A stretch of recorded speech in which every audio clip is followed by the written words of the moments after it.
মাথা যার আছে তার মাথা যন্ত্রণাও আছে। এ কথাটা কেন বলতেছি? দেখুন, এই মুহূর্তে দুর্দান্ত একটি গাছের পাশে আমি অবস্থান করতেছি। বলুন তো এই গাছটির নাম কি? অনেকেই কিন্তু চিনতে পারছেন। এটা হচ্ছে মটমটিয়া একটি গাছ, যেটাকে অনেকেই অনেক নামে চিনে থাকে। কেউ এটাকে মটমটিয়া বলে, আবার কেউ এটাকে বনতুলসী বলেও কিন্তু চিনে থাকে। এখান থেকে একটা সুঘ্রাণ বের হয় কিছুটা তুলসী পাতার মতো। তুলসী পাতার মতো সেম না, কিন্তু ঐরকম। মাথা ব্যথা দূর করার পাশাপাশি আরো বিভিন্ন ধরনের সমস্যা দূর করতে এই মটমটিয়া গাছ গুরুত্বপূর্ণ ভূমিকা রাখে। কিন্তু আমরা এটাকে অবহেলা করি, অবজ্ঞা করি। প্রায় ১২ মাসই এই গাছটা কিন্তু দেখা যায়। এই যে এর পাতা রয়েছে, এই পাতা কিন্তু খুবই উপকার।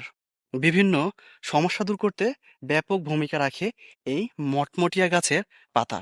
মাথা ব্যথা দূর করতে এই মটমটিয়া গাছের পাতা চা করে সেবন করলে খুব ভালো একটি ফলাফল পাওয়া যায় এবং মাথা ব্যথা দূর হয়ে যায়।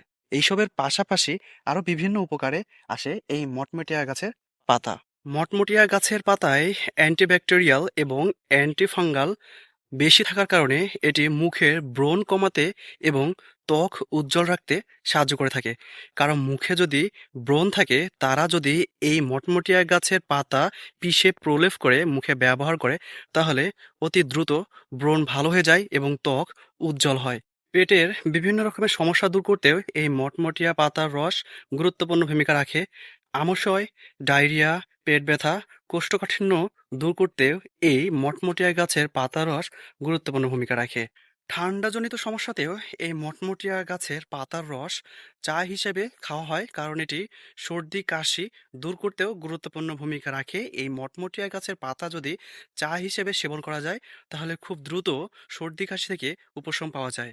বিভিন্ন ধরনের চুলকানি, খোসপাসরা, একজিমা এগুলো রোধ করতেও এই মটমটিয়া গাছের পাতা ব্যবহার করা হয়ে থাকে। এই মটমটিয়া গাছের পাতা থেতলে পিষে সেই সব জায়গাতে যদি লাগানো হয়, খুব ভালো একটি ফলাফল কিন্তু পাওয়া যায়। খুবই দুর্দান্ত এবং খুবই উপকারী একটি গাছ, কিন্তু আমরা এটাকে অবহেলা করি, অবজ্ঞা করি।